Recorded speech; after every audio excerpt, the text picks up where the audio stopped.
राजू पिस्ता।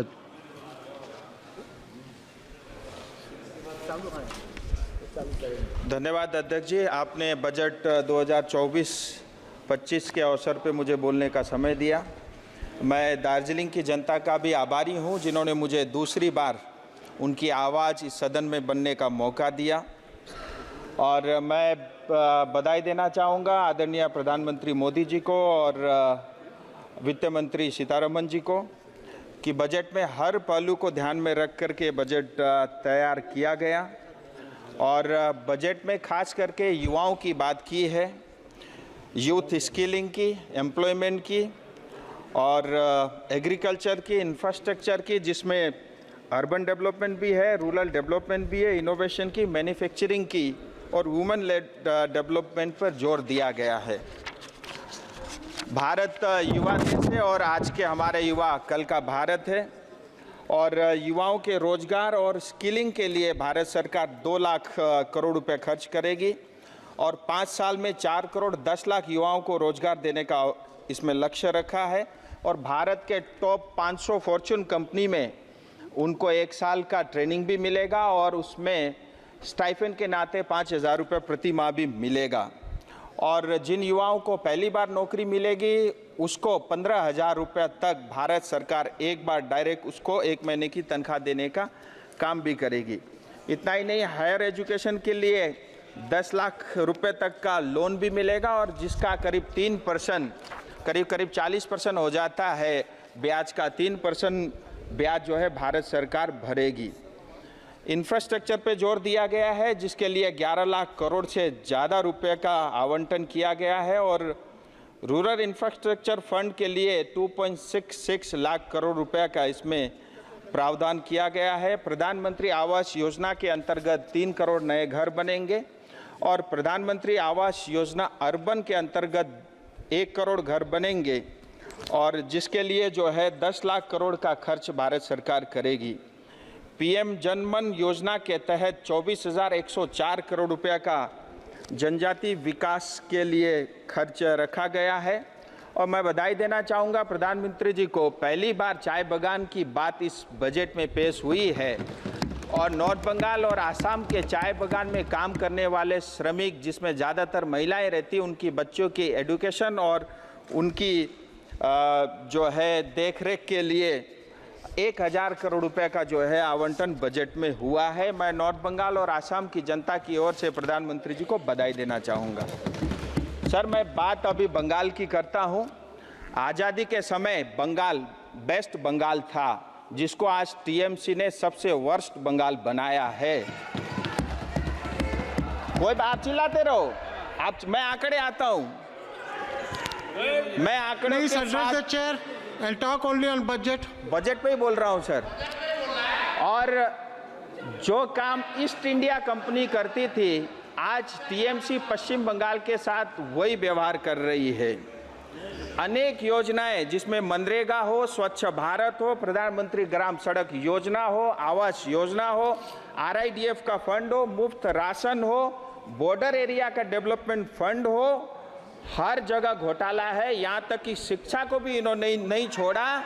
और ओलंपिक चल रहा है, मैं ये कहना चाहूँगा, अगर आज जो है करप्शन के ऊपर में ओलंपिक में कंपटीशन होता तो टीएमसी को गोल्ड मेडल मिलता। और ईज ऑफ डूइंग की हम बात करते हैं, लेकिन ईज ऑफ डूइंग करप्शन में टीएमसी नंबर 1 है। पश्चिम बंगाल को 7 लाख करोड़ का कर्जा ये टीएमसी की देन है। 35 साल सीपीएम पश्चिम बंगाल में शासन में थी, 1,90,000 करोड़ का कर्जा था, आज वो बढ़ के 7 लाख करोड़ हो गया है। मैंने टीएमसी से 1 रुपये नहीं लिया, मेरे ऊपर 70,000 रुपये का जो है कर्जा इन्होंने डाला है। और पश्चिम बंगाल की आप देखिए monthly per capita consumption north east के 8 स्टेट से भी कम है, इनको शर्म आनी चाहिए।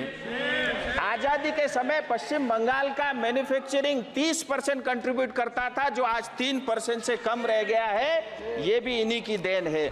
और ये कहते हैं कि केंद्र जो इनको पैसा नहीं देता, सर मैं डाटा के साथ कहना चाहता हूं, प्रधानमंत्री आवास योजना, प्रधानमंत्री ग्राम सड़क योजना और मनरेगा, अब मनरेगा के आंकड़ा आपके सामने रखना चाहूंगा सर, बड़ा मैजिक नंबर है। आधार लिंक होने से पहले मनरेगा के 3 करोड़ 88 लाख 3.88 करोड़ आधार लिंक होने से पहले मनरेगा के कार्ड थे, और जैसे आधार लिंक हो गया ये रह गए 2.5 करोड़, यानी 1 करोड़ 35 लाख फर्जी कार्ड बांग्लादेशी नागरिकों के बने थे। और इतना ही नहीं, 24 परगना जिले में 38 लाख मनरेगा के कार्ड थे, आधार लिंक होते ही 15 लाख विलुप्त हो गए। इसी तरह मुशीराबाद में 33 लाख मनरेगा के कार्ड थे, जिसमें 13 लाख आधार लिंक करते ही गायब हो गया। हकीकत यह है, चाहे चिट फंड घोटाला हो, टीचर घोटाला हो, पीडीएस घोटाला हो, कोयला घोटाला हो, मनरेगा, आवास योजना, हर घर जल, अमृत, गाय की तस्करी, सब में टीएमसी इन्वॉल्व है। यहाँ तक कि मुख्यमंत्री का पेंटिंग का भी घोटाला हो गया टीएमसी के शासन में। और मैं इनके एक नेता को सुन रहा था, उन्होंने नॉर्थ बंगाल की बात की, मैं वो भी आपके समक्ष रखना चाहूंगा। सर, नॉर्थ बंगाल में 8 डिस्ट्रिक्ट है जिसकी आबादी करीब करीब 3 करोड़ है। हम रिसोर्स के अंदर में भी रिच है, और सबसे बड़ा रेवेन्यू जो है पश्चिम बंगाल को नॉर्थ बंगाल देती है। हमारे पास चाय है, ट्रेड है, हाइड्रो है, टूरिज्म है, और जंगल यानी फॉरेस्ट भी है। और उसके मतलब इतना कुछ होते हुए भी, हमारा कंट्रीब्यूट होते हुए भी, पश्चिम बंगाल का सालाना बजट है 3.88 लाख करोड़ रुपया, लेकिन नॉर्थ बंगाल डेवलपमेंट बोर्ड को मिलता है 860 करोड़ रुपया। शायद दीदी को पता भी नहीं होगा, जो पूरे बजट का 0.002% है। हमारे चाय बागान बंद हो रहे हैं, हमारे सिंकोना बागान बंद हो चुके हैं। इन्होंने सिर्फ नॉर्थ बंगाल को ठगा है और हमको सिर्फ लूटा है। नॉर्थ बंगाल के लोग स्वाभिमानी हैं, हम अपने पैरों पे खड़ा होना चाहते हैं। नमस्ते दीदी। इतना ही नहीं, इन्होंने कहा बजट में पश्चिम बंगाल को कुछ नहीं मिला। मैं कुछ आंकड़े आपके समक्ष लेके आया हूं। बजट में 93,000 करोड़ रुपया सिर्फ पश्चिम बंगाल को मिल रहा है, जो महाराष्ट्र से ज्यादा है। 1.5 लाख करोड़ रुपया इंटरेस्ट फ्री, 50 साल तक आपको ब्याज नहीं देना है, यह पश्चिम बंगाल के लिए भी है। पूर्वोदय योजना, जिसके अंतर्गत कलकत्ता से लेकर के, अमृतसर से लेकर के कलकत्ता तक इंडस्ट्रियल कॉरिडोर बनेगा, जिसमें पश्चिम बंगाल के युवाओं को रोजगार के नए अवसर मिलेंगे। अर्बन हाउसिंग 1 करोड़ बनेगा, जिसमें कलकत्ता, दुर्गापुर, आसनसोल, सिलीगुड़ी जैसे शहरों को इसका लाभ मिलेगा। 2 करोड़ आवास योजना बनेगी। इतना ही नहीं, रेलवे के लिए रेलवे की तरफ से 14,000 करोड़ रुपया आवंटन हुआ है, और ऑलरेडी 60,000 करोड़ के रेलवे के काम पश्चिम बंगाल में चल रहे हैं। 100 नए अमृत स्टेशन बनेंगे, जिसमें सिलीगुड़ी और जलपाईगुड़ी भी है। अब मैं तिस्ता फ्लड की बात करता हूं। इनके एक नेता ने कहा था तिस्ता फ्लड में सिक्किम को पैसा मिला, पश्चिम बंगाल को कुछ नहीं मिला। हकीकत यह है, जैसे ही फ्लड हुआ अक्टूबर 2023 को, सिक्किम ने इसको डिजास्टर घोषित किया, और एसडीआरएफ एनडीआरएफ का 10% पैसा जो है वहां की जनता को मिला, और पश्चिम बंगाल ने डिजास्टर घोषित नहीं किया। हमारी जनता को कुछ नहीं मिला। इस बजट में मैं वित्त मंत्री जी को बधाई देना चाहूंगा। 11,500 करोड़ का जो है आवंटन किया है, जिसमें बंगाल को 1,200 करोड़ रुपए मिलेगा। अब आपके माध्यम से मेरा बंगाल सरकार से निवेदन है, तिस्ता फ्लड पीड़ित को ये पैसा मिले। सर, मैं अपनी कुछ क्षेत्र के 2-3 बातें आपके समक्ष रखूंगा। दार्जिलिंग हिल तराई डूवर्स लंबे समय से एक स्थायी राजनीतिक समाधान की मांग करती आई है। इसी कारण अतीत में कई आंदोलन हुए।